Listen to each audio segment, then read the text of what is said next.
Can you help with the display?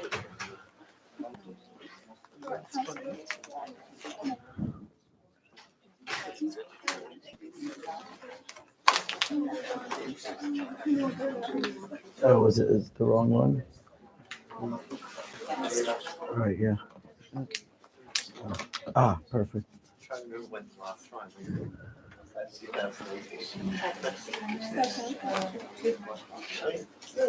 Okay, signed up, right?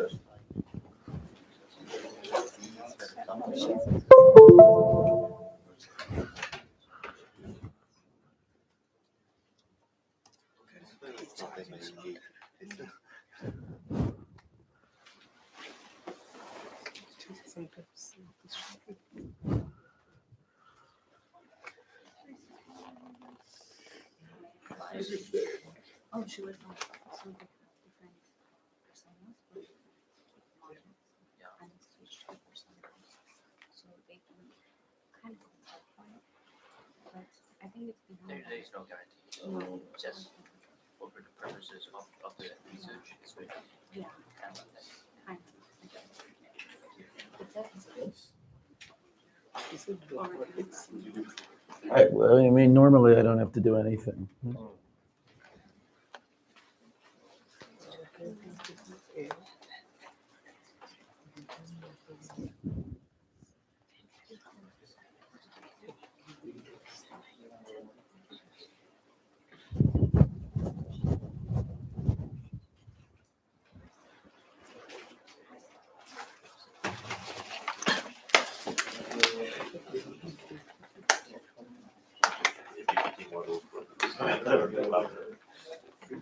Physical intelligence is still needed. Yeah.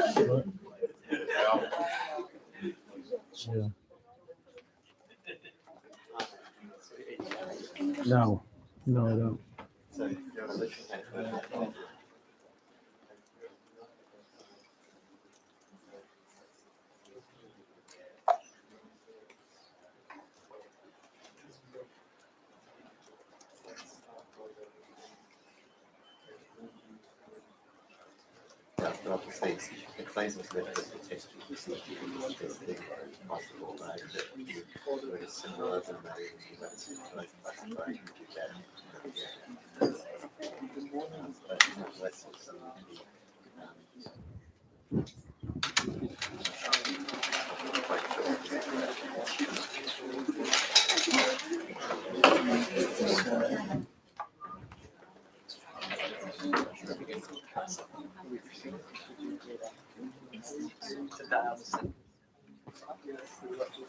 All else fails, you can go into mathematician mode. Oh, yeah.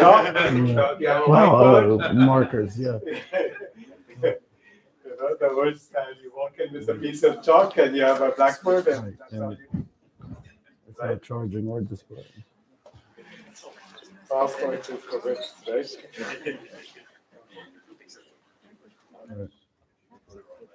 Right.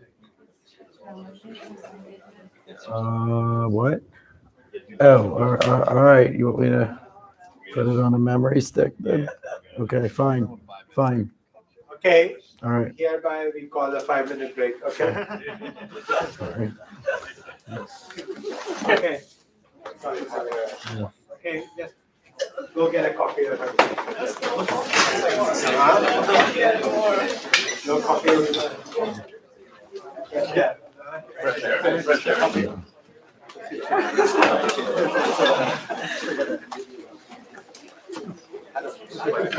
Oh, folks, it's very nice and fresh outside. Okay.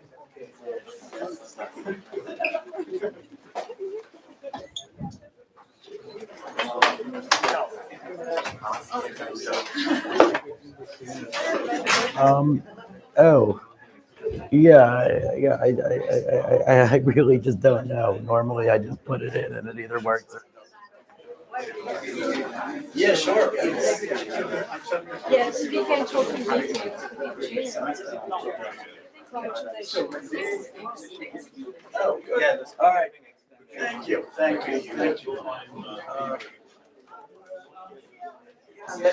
Sure. Yeah. So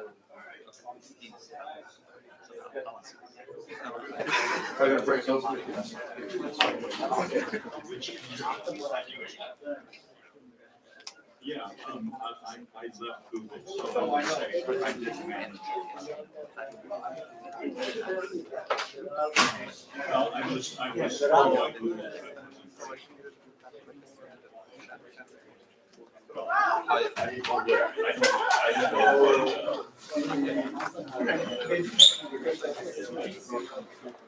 So I have an account. On the system.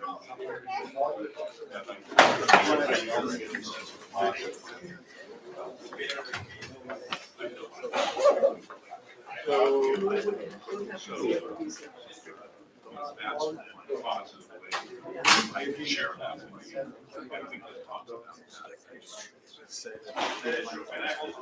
So you're in NASA. Yeah. Yes, it works. Okay. Okay, folks. Everybody back inside.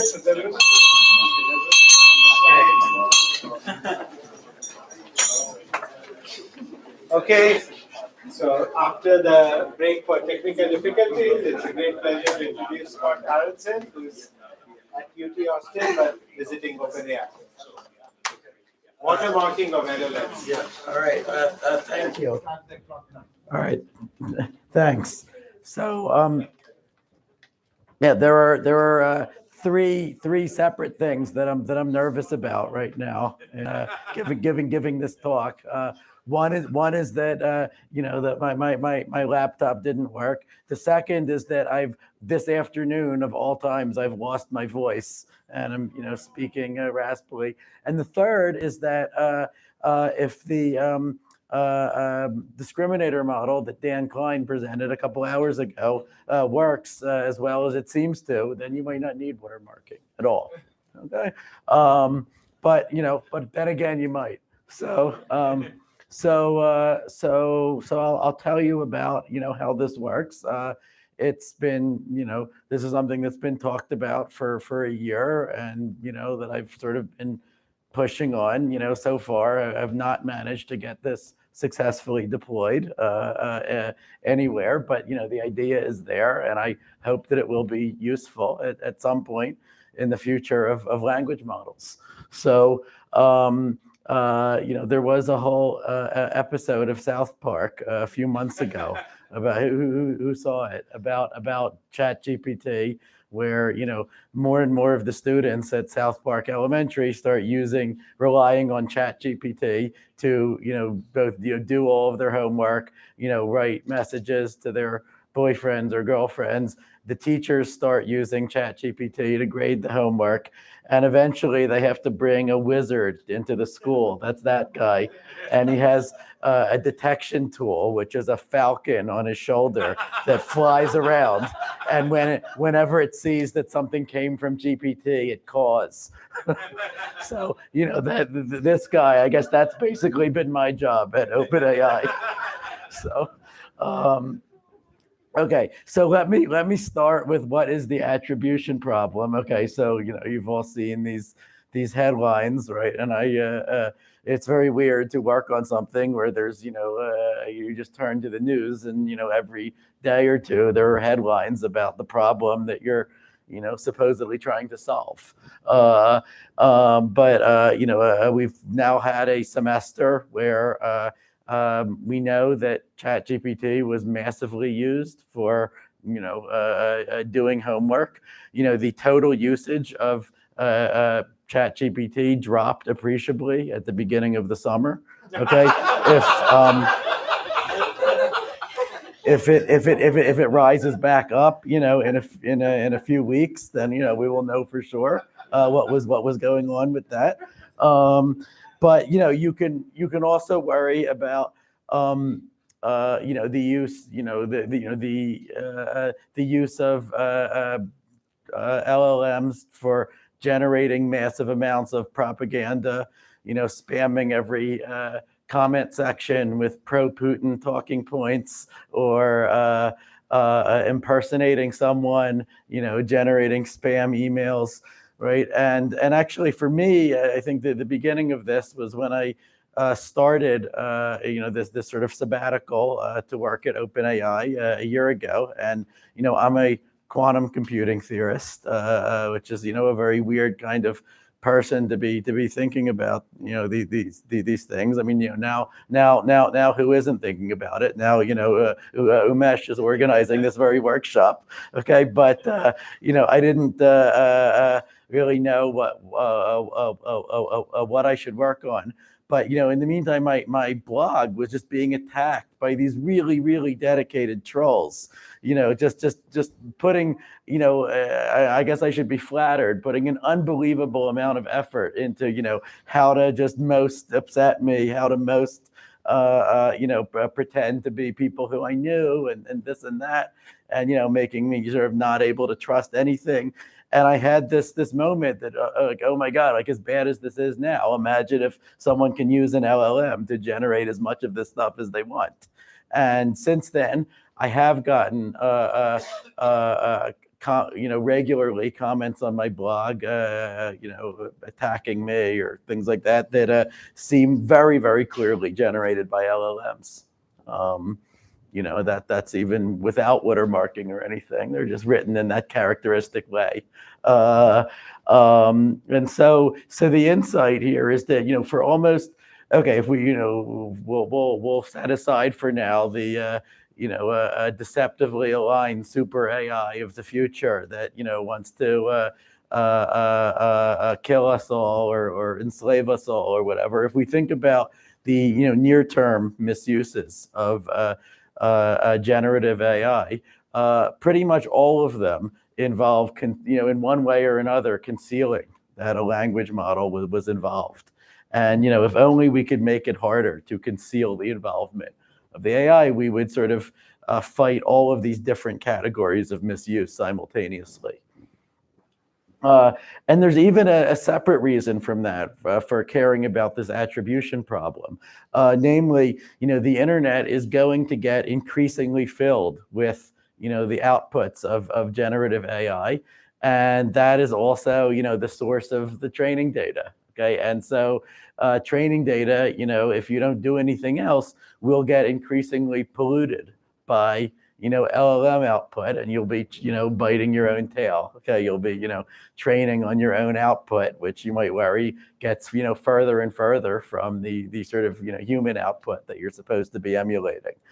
So, for this purpose also, you would love to be able to identify what was AI generated and what was not.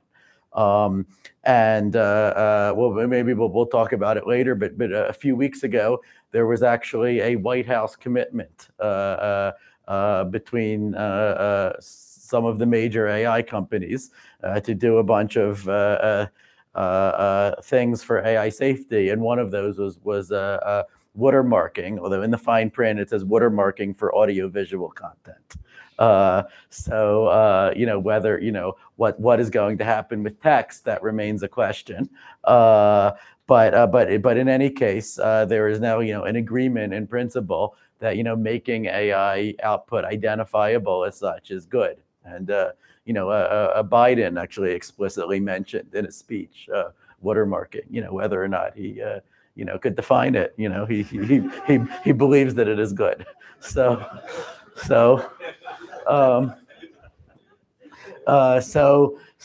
Okay. So what are the proposed solutions to the this attribution problem? You could say the most obvious thing to do, right? We've now had a semester with untold numbers of assignments that were turned in, or even job applications submitted that contain, if you read them, stuff like as a large language model trained by OpenAI, right? So if people are not going to go to even the minimal effort to take that stuff out, then you don't need to do any watermarking or anything else, right? Even without that stuff, as I mentioned before, sometimes you can sort of tell by eyeballing it whether something is likely to have come from an LLM. Now with many kinds of content, people are now talking about just attaching metadata to the end of it, right? Or putting metadata in the file that says where it came from. That makes some sense for, images, for videos, where, you might have to know something in order to remove the metadata. I mean, certainly it makes sense if the goal of the metadata is to prove that that the thing you generated did come from this source. And then you can put a digital signature, for example, into your file. But, if your goal is to prove, like, I wrote this, this was not generated by an LLM, right? Then, it's, sort of metadata doesn't really solve that problem because, it could be trivially taken out, right? And that's all the more so for text, where, imagine that actually, when I showed, so my kids, love using GPT, but in the playground mode, for example, I explained to my 6-year-old son, what is the watermarking, what's the problem I'm working on to make, to figure out which text came from GPT and which didn't. And he said, but he was very confused. And he said, but that's easy because the stuff that GPT says is highlighted in green. So I think, that this approach is kind of like that, right? Okay, now one of the simplest things that you could imagine is if you, let's say, if everything is going through OpenAI servers, then OpenAI could just store a giant database of everything it generates, right? Or just put everything in a big old hash table, right?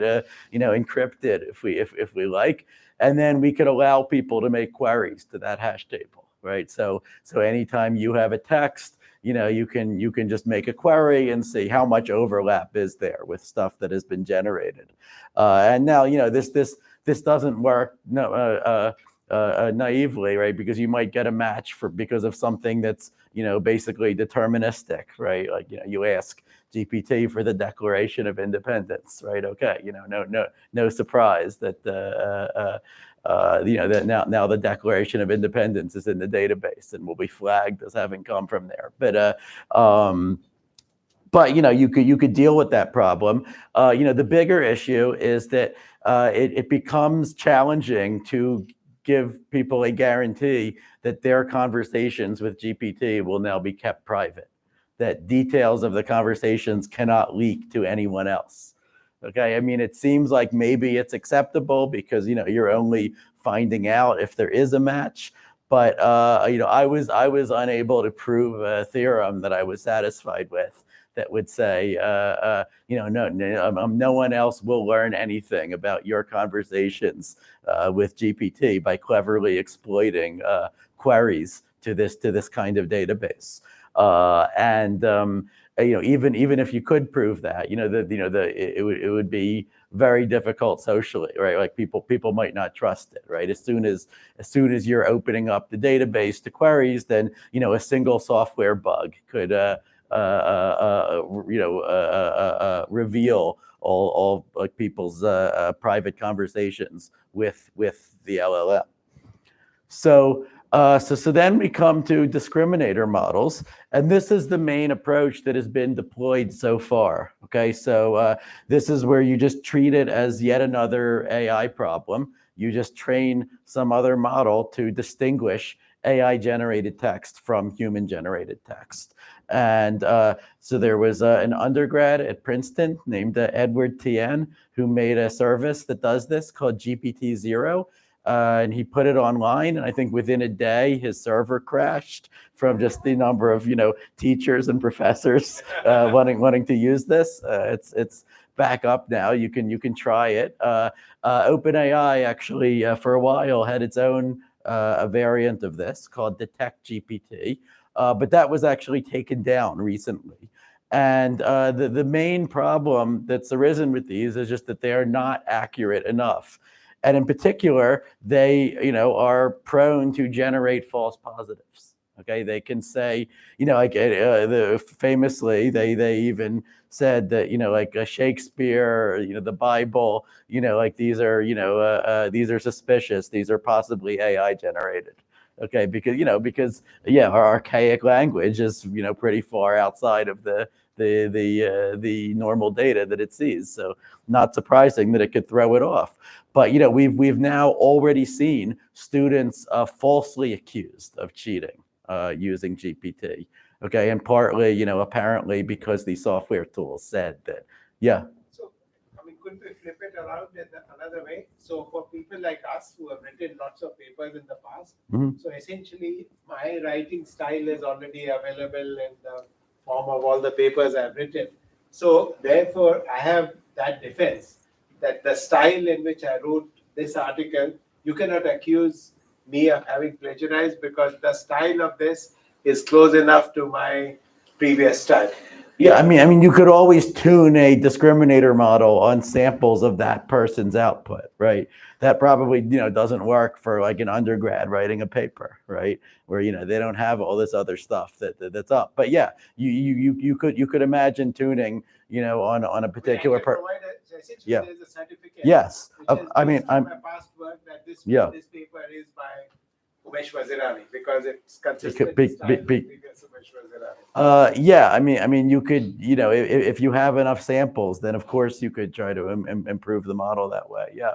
But then again, how would you rule out the possibility that all of the, Umesh simply, got lazy, he fed all of his samples to GPT and he told it, now write more in my style.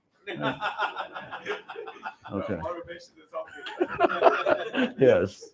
So, I've tried to give GPT examples of my blog posts and say, write a blog post in, my style, just, refuting this wrong quantum computing paper. So I don't have to do that anymore. I don't know if I should be disappointed or relieved that it is not yet able to do that satisfactorily.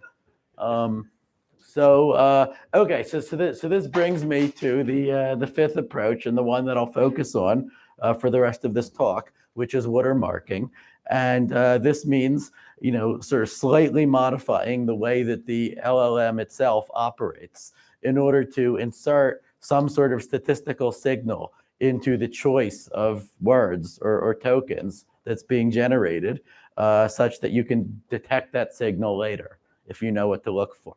Okay, so it's a very simple idea, although it actually surprised some people that this was possible. But hopefully, after this talk, it won't be surprising. It will just be like, oh yeah, of course you could do that. It relates to a much older idea called steganography, right? Which is secret writing, which apparently even in thousands of years ago people were doing, right? Where you write a document, but sort of hidden within it is some second other message, which is the real one that you're trying to communicate. And there is some theoretical work, even about steganography from 20 years ago. Typically, these things are very non-robust. Okay, so one basic requirement from the outset, that we have is that if someone takes GPT output and if they make at least some minor modifications to it, where I'll leave undefined what we mean by minor modifications. That'll be a big issue later, but whatever we mean by that, we should still be able to detect the watermark, right? That should not make it go away. Okay, so it can't be some sort of very finely tuned, like look at every 43rd character or something like that, right? Because the slightest change would completely mess that up. But on the positive side, when we're watermarking a language model, we can take advantage of the fact that we're not just given a text that we then have to modify to put a watermark in. Okay, we have the output of the language model, which are not just tokens, but which are probability distributions over tokens, right? So we can see the whole probability distribution, the whole of each token conditional on the previous ones, the whole garden of forking paths, right? And we can sort of steer the LLM, through that garden, in a way that encodes the signal that we want.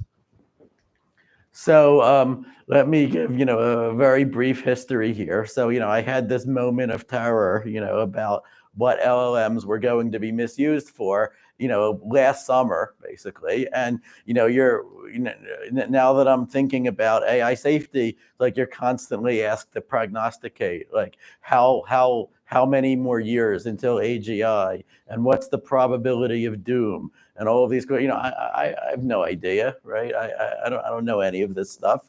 So far my record, I think, was that I was able to correctly see about 3 months into the future. Okay, so I was the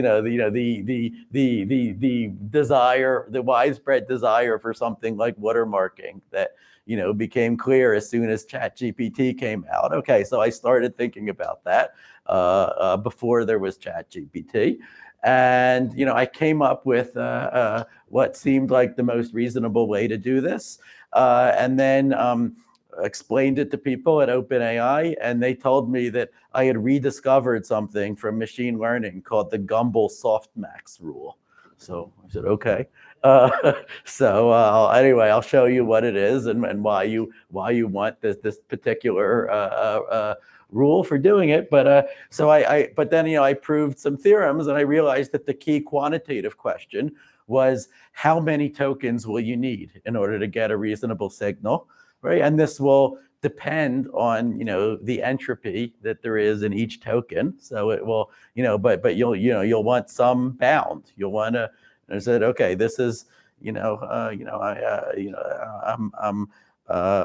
mostly in ignoramus in this area, but one thing I know how to do is like prove an upper or lower bound on something. So okay, I can do that, and gave talks about it.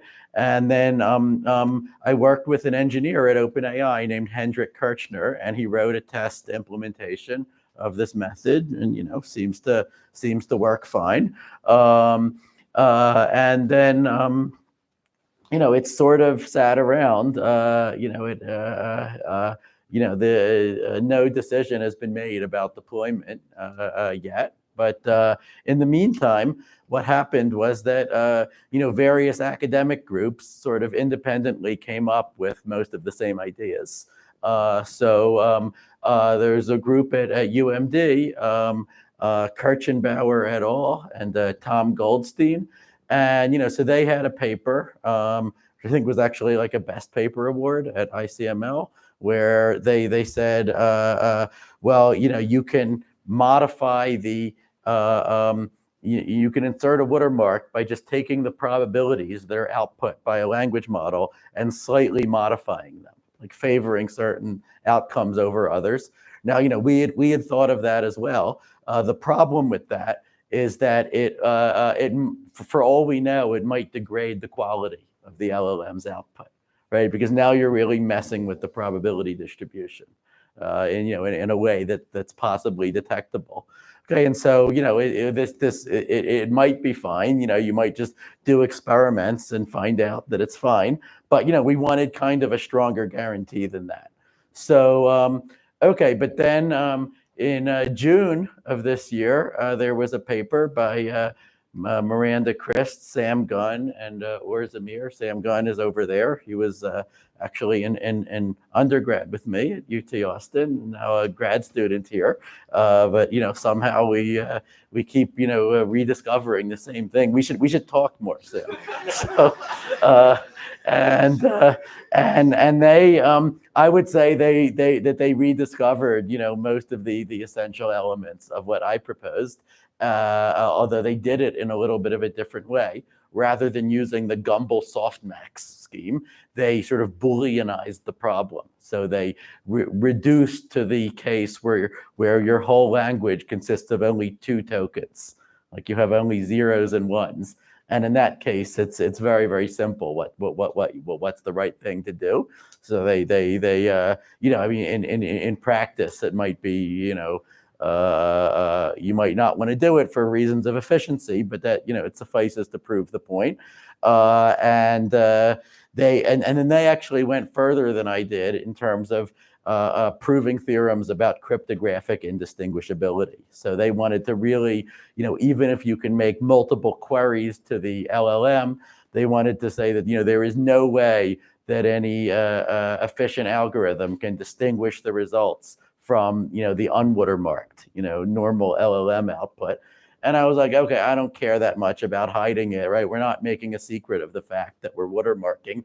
I mostly just care about, can we make a statement that the quality of the output is not degraded? Okay, so we know, which only requires like looking at a single query. But so their paper is out, and you can look at that.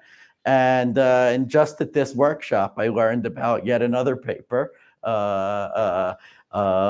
which says has another way to do watermarking. And my approach and this approach, and probably this one also, you would probably you would do it using pseudo-random functions, right? So that's the one ingredient from cryptography that we really need here.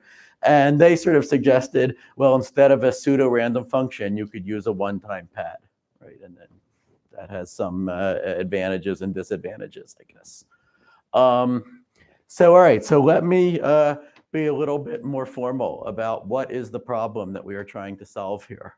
Okay, and the nice thing about this is that we will not have to look at the internals of how a language model operates, right? We will be able to treat it as a black box, and that's sort of why we'll be able to prove an actual theorem, right? About what is about what's the right thing to do and why does it work, right? You'll see that we get something that's not fully satisfactory. It can be attacked. And if you wanted to defeat all the attacks, then you might have to go inside the model, and then we're going to lose any theoretical control. But for now, let's stay where we're in the zone where we're in the safe space for the theorists. Okay, so we'll imagine that we're given a sequence of tokens, W1 up to WT minus 1, and then we have the output of our language model, which took as input these tokens as the context or some subset of them, and it output a probability distribution, which I'll call this PT1 up to PTK over the tth token, okay, W sub t, the one that we're going to output next. Right now, in normal operation of a language model, the next thing you're going to do is sample from this distribution. Okay, that's not the only thing you can do, right? You can set the temperature parameter, right? So sampling from this is what you'll do if the temperature is 1. But if you set the temperature to 0, then you're telling it just output that I that maximizes PTI, right? And so then that makes it deterministic, right? That would be a different choice. Okay, but now we're gonna we actually want to do neither of those. Okay, now what we're gonna want to do is pick the next token pseudo randomly. Okay, but in a way where it looks like the ith token is being sampled with probability p sub I, so no one can tell the difference. But we're also systematically boosting some sort of score that can be detected later. Okay, so we'll imagine, in order to do this, we'll imagine that we have a pseudo-random function. Okay, so the pseudo-random function will take as input a sequence of, well, let's say, C tokens, so a C gram, and it will produce some output. For me, it will be convenient to let the output be a real number from 0 to 1. Okay, so the outputs of my pseudo-random function should be indistinguishable from just uniform real numbers chosen uniformly between 0 and 1. Okay, and so now we want to choose a tth token I that looks like it's drawn according to d sub t, but that actually secretly we want to be favoring, let's say, the large values of r sub ti. Okay, and then in the detection phase, okay, so the other part is that someone hands us a text, W1 up to Wn, and now we have to decide whether it was generated by this process or not. Okay, so we have to decide whether the watermark is there or not. Okay, and in the detection phase, we have the tokens, which means that we can compute these pseudo-random numbers, RTI. Okay. However, we do not have the PTIs. Okay, we don't have the probabilities at detection time. Why don't we? Because we don't know what prompt might have been used to generate this text, and the probabilities could depend on the prompt. Yeah, Luigi. Private key for the pseudo-random function? Excellent question. So yeah, so the pseudo-random function, you could imagine that it's parameterized by some key, right? And this key will be like the one, and yes, and in order to do the calculation, you will need that key, right? You'll need the secret key, and then you get to control who has access to the detection by simply, who do you give that key to, right?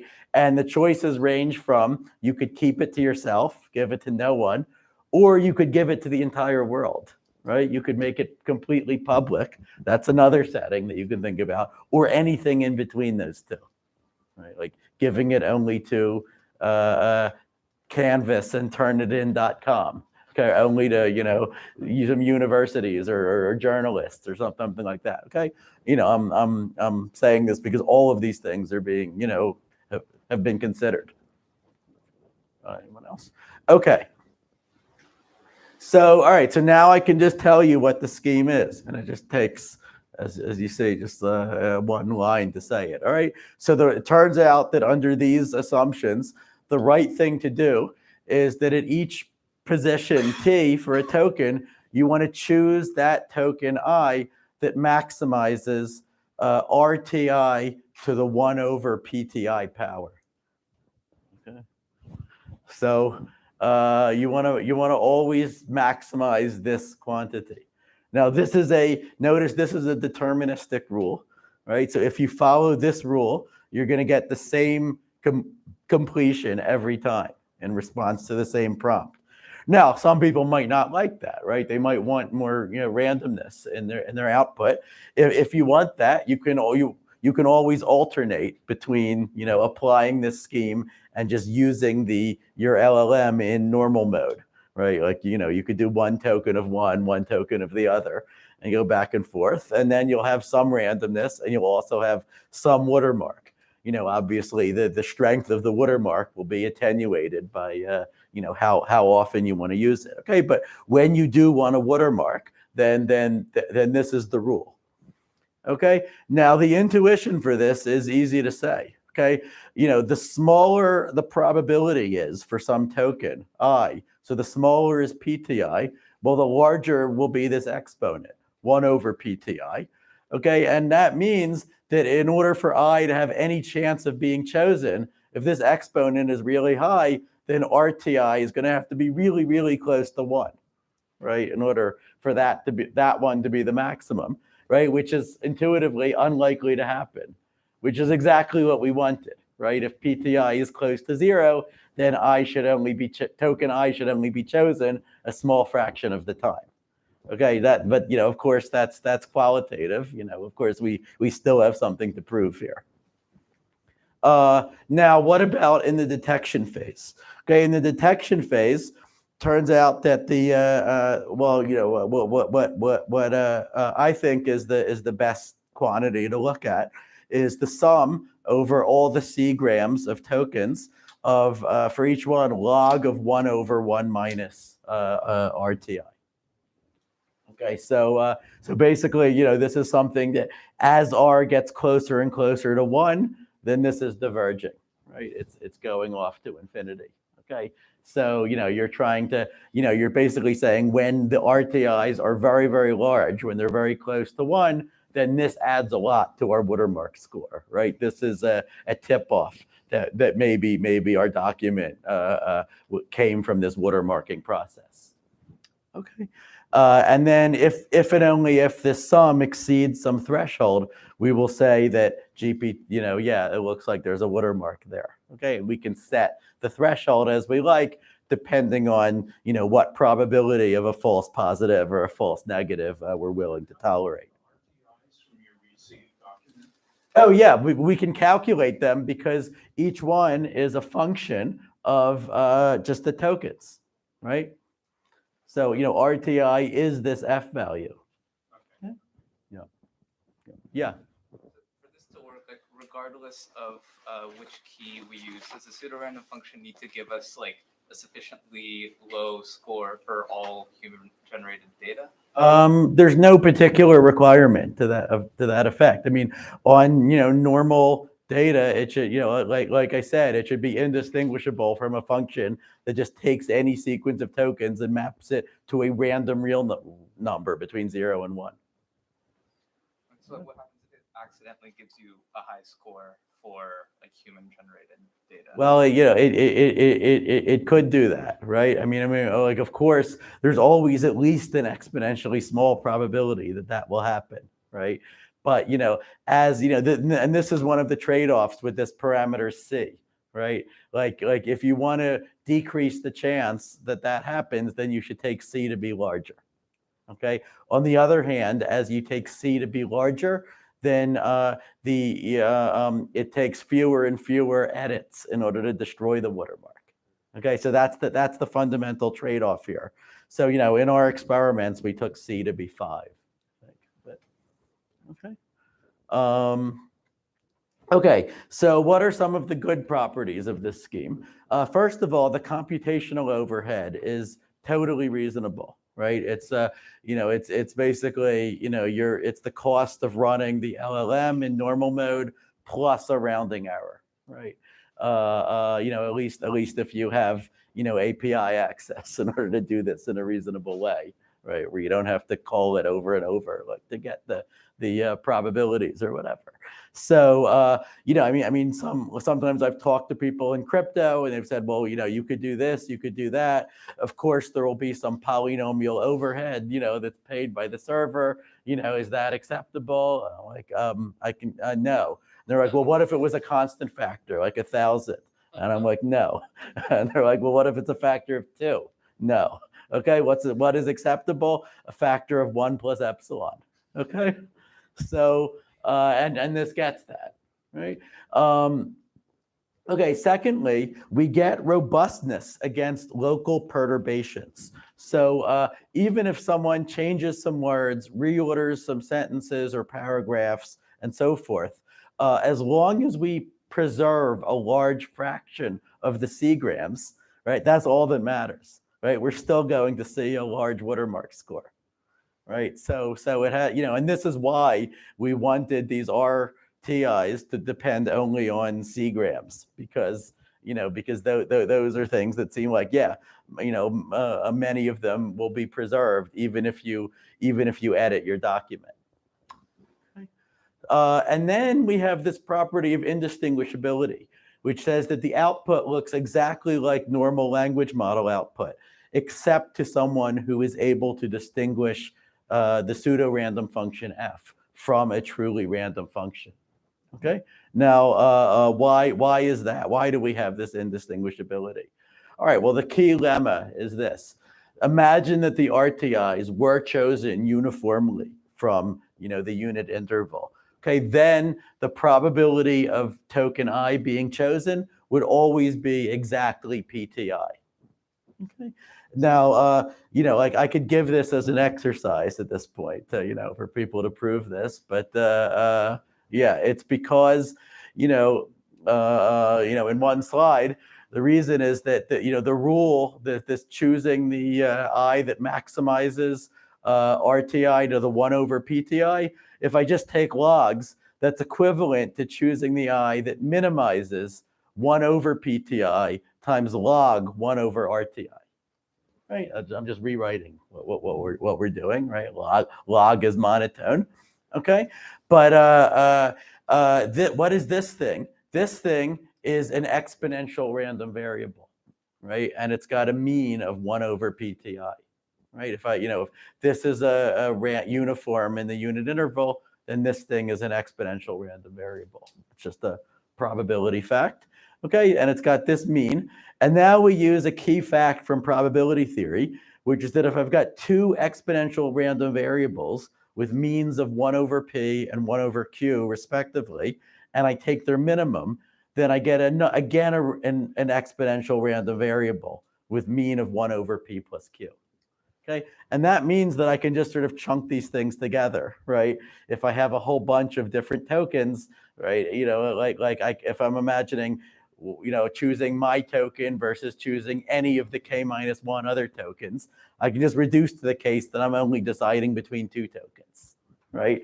And once I'm deciding between two tokens, well, then it's just an integral that you do, and then you just see that this is the answer. That if I had two tokens with probabilities p and q, and I use that Gumball softmax rule, then the tokens get chosen with probability p and q respectively.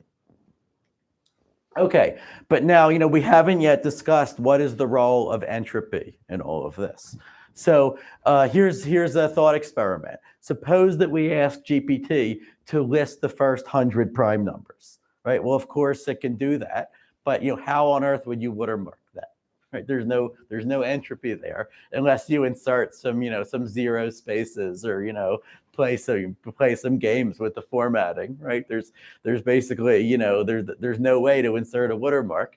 But then again, we don't really care, right? Because who cares whether this list of prime numbers came from GPT or didn't, right? So there's only a possibility of watermarking when GPT itself could have made multiple choices, right? When there is entropy in its output.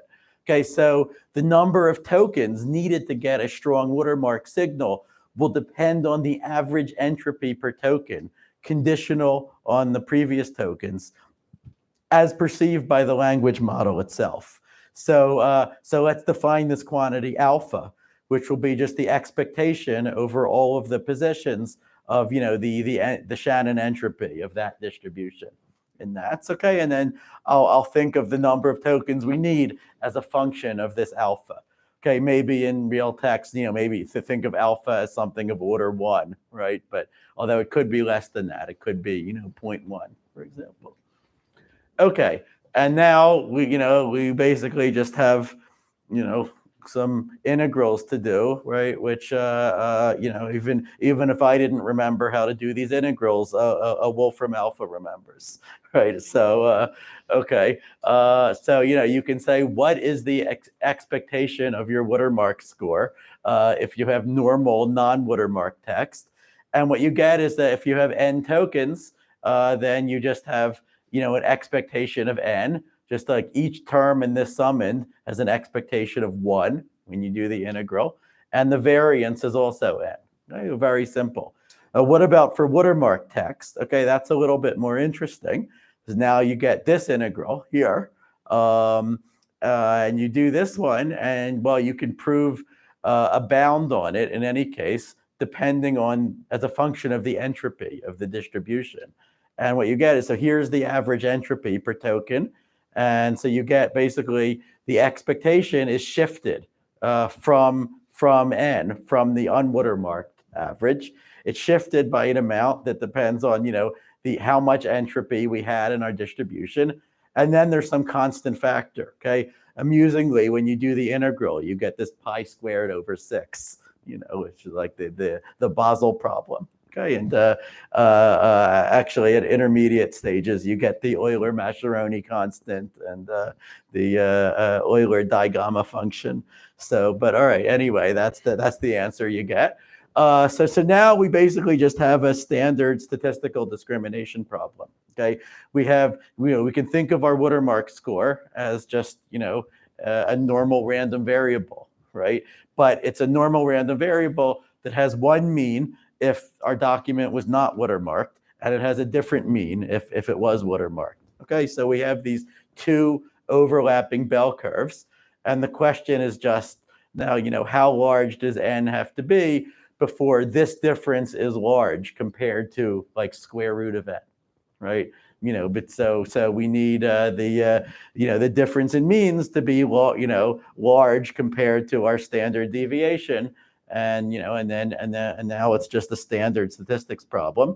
And the bound you get is this, okay, that the number of tokens that you need in order to see a watermark signal. So let's say you're willing to tolerate a probability delta of a misclassification in either direction. Okay, then the number of tokens you need scales like 1 over alpha squared, where, alpha again is the average entropy per token, time, and that just comes from these variances having to, and times log 1 over delta. Okay, so what this means is we could set delta to be, let's say, 1 in 1,000, right? You want a 99.9%, chance that you're right. Okay, this is still pretty reasonable, right? This is, there's still a question of what's the constant, in the big O, which of course we'll care about in practice. But this looks pretty reasonable, right? Okay, so and I should mention that when we implemented it, it looks like a few hundred tokens, tends to be enough. Okay? Depending on what kind of text it is and how much entropy there is in there. Okay, a few thousand tokens, you can be extremely confident. Okay, but now, how could someone attack this scheme, right? We have to now think like cryptographers, okay? And there are some obvious attacks, once you start thinking about it. Like for example, what if a student says to GPT, write my term paper, but in French, and then they put it into Google Translate, right? Well, okay, that's going to completely remove any watermark because, it's doesn't survive translation from one language to another. But there are even simpler things. Here's an attack suggested by Riley Goodside, who I think came up in one of the previous talks. He said, I would just ask GPT, write my term paper, my essay on feminism in Shakespeare or whatever, but insert the word pineapple between each word and the next. Okay. So, when you try that with GPT-4, here's what you get. It will do that. Actually, one of the times I tried this, within the essay itself, it started talking about like, gosh, all of these pineapples are really interfering with the legibility of this paper. So, so the student would have to know enough to take that out, right, if that occurred. But otherwise, they just removed the pineapples, and now they have a document with a completely different set of C-grams, right? And so it's completely different from the thing that was watermarked. Okay, so how do you defend against this? One thing is you could just say, look, it's a cat and mouse game, and we accept that, and we'll just try to be a better cat. If someone makes a front end, that uses the API to do these tricks and get an unwatermarked document, and the students can use to cheat, well, then we'll notice that that's happening, and we'll block requests from them. Or, we'll have filters that say, does it look like you're trying to evade a watermark? Okay, this would be similar to what Google does against SEO people, right? And has been doing for 20 years. Or you could say it's kind of like, software piracy, right? Like someone 40 years ago could have said, well, it looks like, software piracy is trivial, so let's just not bother trying to have a software industry. Right, and like in some sense, that would have been the cryptographically correct thing to have said, but it's not. But it's not what people said, right? So you could say, look, we're just going to try to raise the effort needed to misuse LLMs, and as people develop countermeasures, then we'll try to stay ahead of them. Now, if you wanted a more principled solution, my opinion is that ultimately what you want is to sort of watermark at the semantic level. So you want to sort of watermark at the level of the ideas rather than the particular sequence of tokens needed to express those ideas, which would involve going inside of the language model, presumably, maybe moving around the vectors, representing the tokens. And then, presumably you would lose any theoretical guarantee, right? But you could try such a thing. The tricky part is that you need the output to be detectable, right? If you know what to look for, and you also need it to not be detectable if you don't know what to look for. Okay, so you need both of those things. And let me mark this as a big unsolved research problem. Yeah. Yeah. I'm not sure I understand Yeah. this proposal. So Yeah. Can you explain how this proposal would get past the pineapple or Yeah. translate into French and back? Yeah. Okay. Well, imagine, for example, that it was Imagine that your language model was actually Ernest Hemingway, okay? And he just has a certain style that he writes in, right? He can't help but write in this style where people would immediately realize that it's him. And even if you force him to put pineapple between each word and the next, you're still in between the pineapples, you're still going to see that it's Hemingway because that's just the way that he writes, right? So you'd be inserting a signal at sort of at a deeper level of description. Now, of course, this conflicts with the fact that we want LLMs to be able to write in all sorts of different styles, right? But the hope is that there are aspects of style that are not easily noticeable, unless you know the exact thing to be looking for. But Yeah. you're also sort of suggesting that this notion of style can be found in the actual parameters of the Yes. model. Yes, that would. I mean, where else would it be, right? It has to be somewhere there. But can we actually do this? I think it's an empirical question, and I'm not claiming to have the answer. Yeah. Yeah. So, I'm not sure if I understood. Is this is specific to a particular LLM? Is that right? Yes. So I mean the Gumball softmax scheme that I showed you, that's just sort of a wrapper that you can put on top of any But LLM you need like. to have access to Yes. the very so. Yes. But isn't like GPT like every week it changes a little bit? Don't you have to have access to that week's LLM? Yeah, but that's not a problem because you just need to sort of make a function call, get from this LLM the list of probabilities, right, and then do the do the watermarking, right? It does Oh, I it. see. Yeah. At the Yeah. decoding time, you don't use. That's right. At the coding time, you don't need the probabilities. That's really important. Yeah, and thank you for pointing out another reason why that's important, right? Because the LLM could have changed in the meantime. Yeah. So I assume you need to pass a law that forces this kind of watermark. Yes. So that's coming up in a couple slides. Yeah.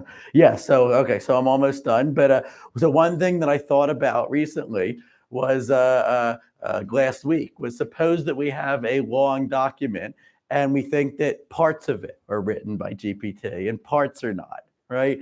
Can we actually go further and pick out which specific parts came from, have the watermark signal? Okay, so a good way to think about this is that we look at the sum of the RTIs, and it mostly looks like a random walk, like an unbiased random walk, right? But at certain regions, we don't know how many or how long they are. This unbiased random walk gets replaced by a biased random walk. Okay, and now we want to pick out what are the likeliest regions to be the biased walk. Okay, this turns out to be a known problem in statistics called change point detection. Okay, here's a picture. By the way, if you're wondering how I got such a nice picture, I just asked GPT to make it for me this morning. Okay, but so here would be the way that I would formalize it. I would say we're kind of we have x1 up to xn are the watermark signals. S sub I is the sum of x1 up to xi. And then I'm going to, each interval from I to j, I'm going to give it a watermark plausibility score, which is this, which is like a starting penalty of minus L, minus some constant. And then I get a credit of Sj minus Si squared divided by the length of the interval, divided by j minus I.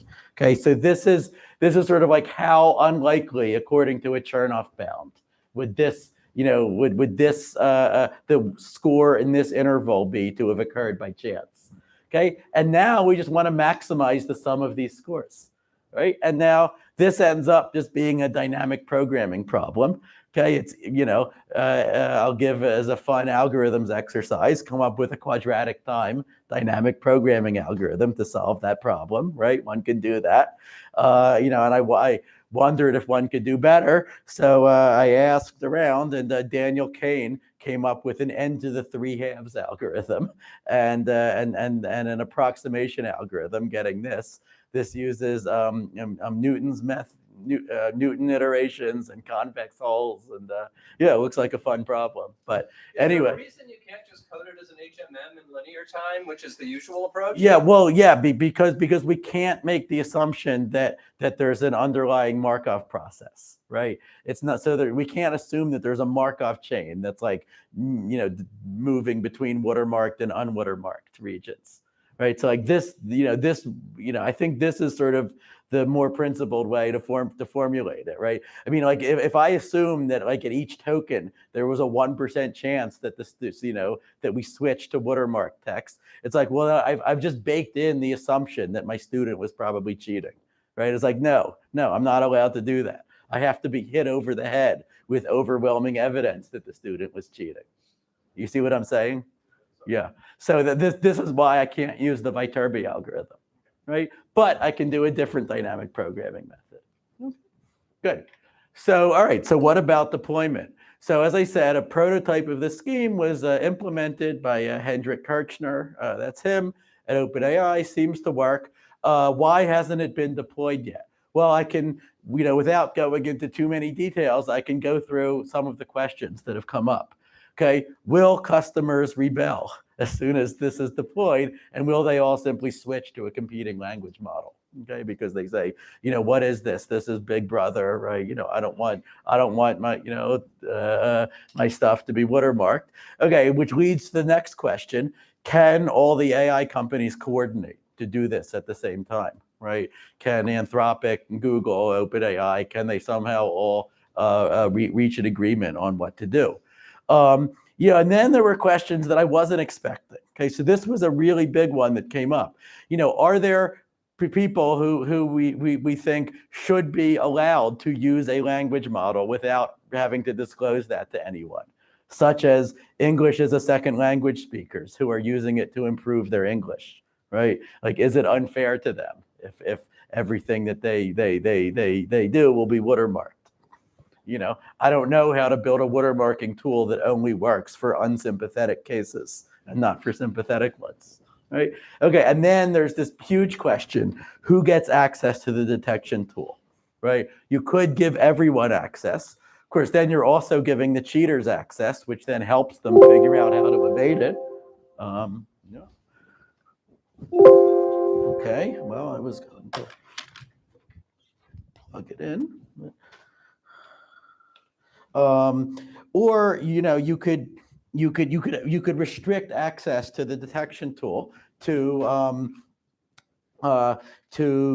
certain services that you think have are really going to be responsible with it and have a real need for it, and then someone has to be in charge of deciding who gets access to the tool. So those are all questions. So let me summarize. I think that we've made some progress on the problem of how to watermark the outputs of large language models without degrading the quality. And this was the part that seemed to surprise people. People seemed to, have an intuition that there would inevitably be a trade-off between, watermarking and the quality of the output. And actually, no, there is no such trade-off. Okay. On the other hand, attacks are certainly possible, but so are better watermarking methods. In the limit where you've got AI on both sides of the problem, I think it's very not far from obvious who wins this race. But even if it were not practically important, it would be fascinating as a research topic to know who wins. I think there are sort of three key challenges for the future. So first, a conceptual challenge. Can we even formally define what is the attack model here, right? What is the set of modifications to the document, that we are worried about? I've thought about that for a year and I have not been able to do that, to sort of define what is the attack model, okay? I would love to hear any ideas. And then there's a technical challenge. Can we watermark at the more semantic level, rather than just this syntactic token by token stuff that can be played around with by a determined adversary. And then finally, there's the social challenge. Can we coordinate among the different AI companies to get something like watermarking deployed? All right, so thanks.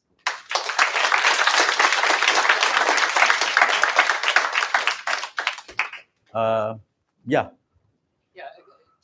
Great Sure. talk. Thanks. Two questions. Yeah. Really interesting. But can you compare the watermarking approach writ large with the I forgot what you called it, the database approach Yes. from the perspective of usability, of privacy, of security, just in a few sentences. And also, is there a role for something like this, even in a case where there's no entry, right? I mean, I know in the case of the first 100 crimes or the Declaration of Independence, okay, it doesn't make any sense. Right. But might there be other situations where there is very low entropy, but still we want something like this? Okay, so your second question, very low entropy is different from zero entropy, right? Very low entropy, we can still do something, but zero entropy, you're just saying that it is a question with a right answer, right? And and then there's a fundamental tension between saying you want the LLM to produce that right answer and you want it to be identifiable as coming from the LLM, right? Because if it really is the objectively one right answer, then anything else that was right will also have produced it. Your first question about this approach versus the database approach. I mean, I thought about it. I think that watermarking seems clearly better for privacy, right? Because at detection time, you don't need any information about how people were using this LLM in the past, right? You don't even have access to that. All you have is the text that's right in front of you, right? And as soon as you expose all the past history of the LLM, then it's like you're opening a can of worms, right? And maybe that's okay, right? Maybe you can, provide access that is limited enough that you're not going to compromise privacy, right? But then that is the challenge that you have to come up with a convincing argument about, I would say. Shafi. So for the application of students using this for homework, Mm-hmm. since it's impossible to do that, right? So what about the approach? I'm thinking about from a watermarking perspective. Then you tell the students use ChatGPT or whatever, but then I want you to modify it. I hear some general directions of modification. I want you to show me both. Okay. Now the original and now the modification. Now, of course, they could let ChatGPT do the modification, but now you've got the watermark something different. You've got a watermark where the original thing and the next thing were modified by a ChatGPT, and that seems to me like an interesting thing.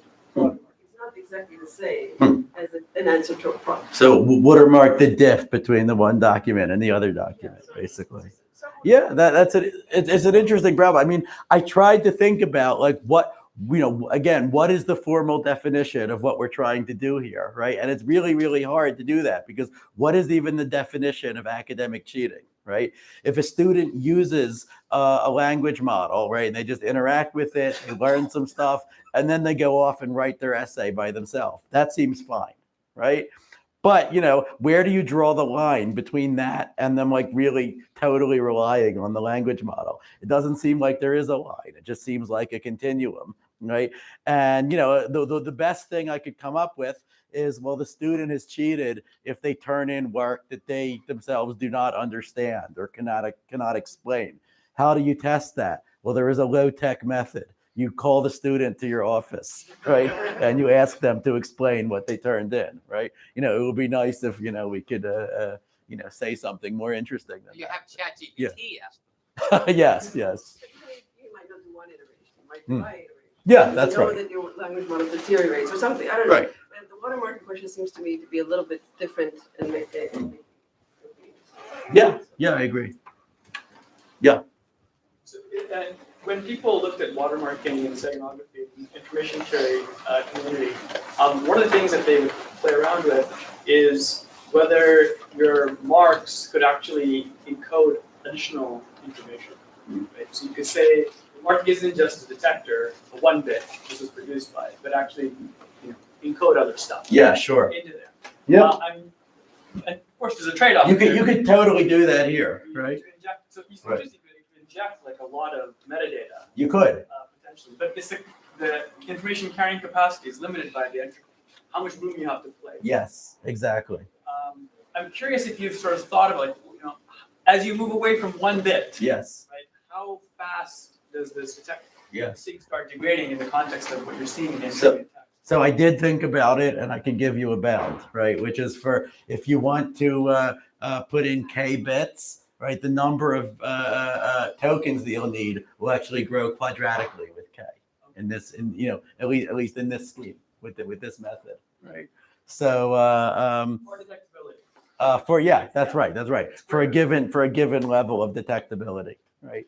So like I was saying, like, okay, I'm satisfied if we could just put in the one bit. Did this come from GPT or not?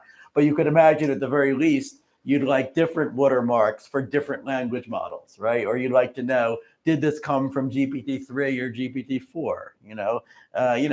So you can imagine all sorts of more fine-grained information that you might want to know. And sure, that can be done as well, with some attenuation of the strength of the signal, depending on how many bits you want to insert. Yeah. How do you think about watermarking on the producing end? On the what? The producing end? What does that mean? Like the creators need to prove themselves that they create themselves. Yeah, well, I mean that's sort of the the point here that well, at least you're trying to rule out an alternative hypothesis, right? That in another sense, yeah. like if you use keyboard to type in, Oh. you have like a proof of keyboard. Well, yeah, but I mean, so I understand that like some students are resorting to like making screen captures, right, or like recording their history in Google Docs of editing their assignment in order to prove that something happened there, right? But that's not foolproof either, right? You could easily imagine a generative AI that you say produce a plausible Google Docs history for this document, right? And then you'll just imagine that someone will code that up, right? Yeah.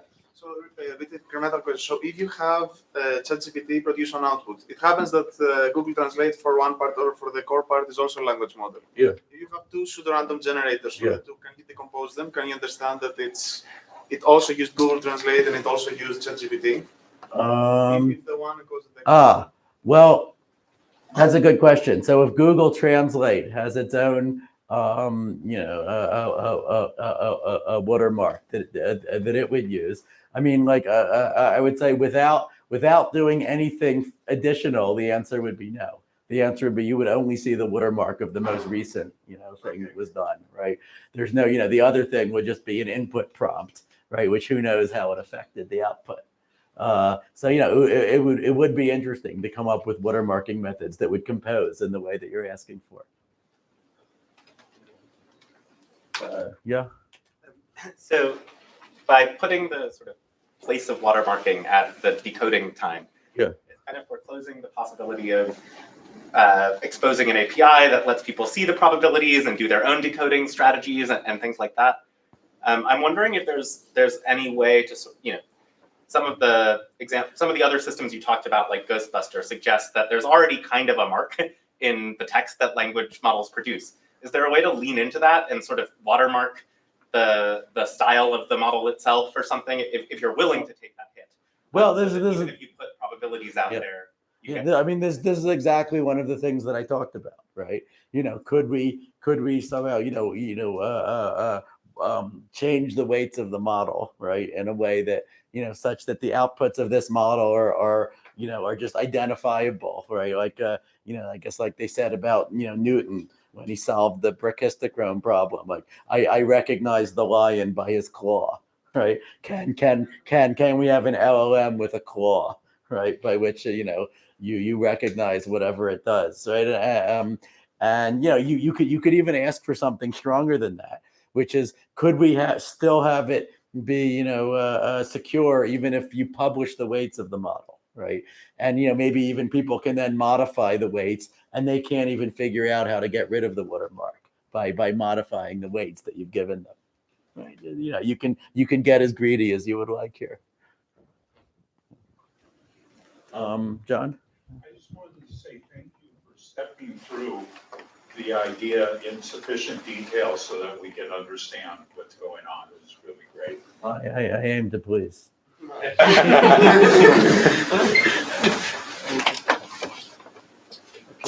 let's take a last question somewhere there. Yeah. Out of curiosity, suppose you did have access to the model itself. Can you Yeah. think of any interesting ways to improve this scheme if you knew those? Like, do you know the prompts still? Yeah, I don't know, right? Because it's like as soon as you try to go inside of the model, right? It's like now you're underwater, right? Now you can't, who knows what monsters are lurking there, right? But I think that if you want security against all these clever attacks, then that is ultimately where you want to go. Okay.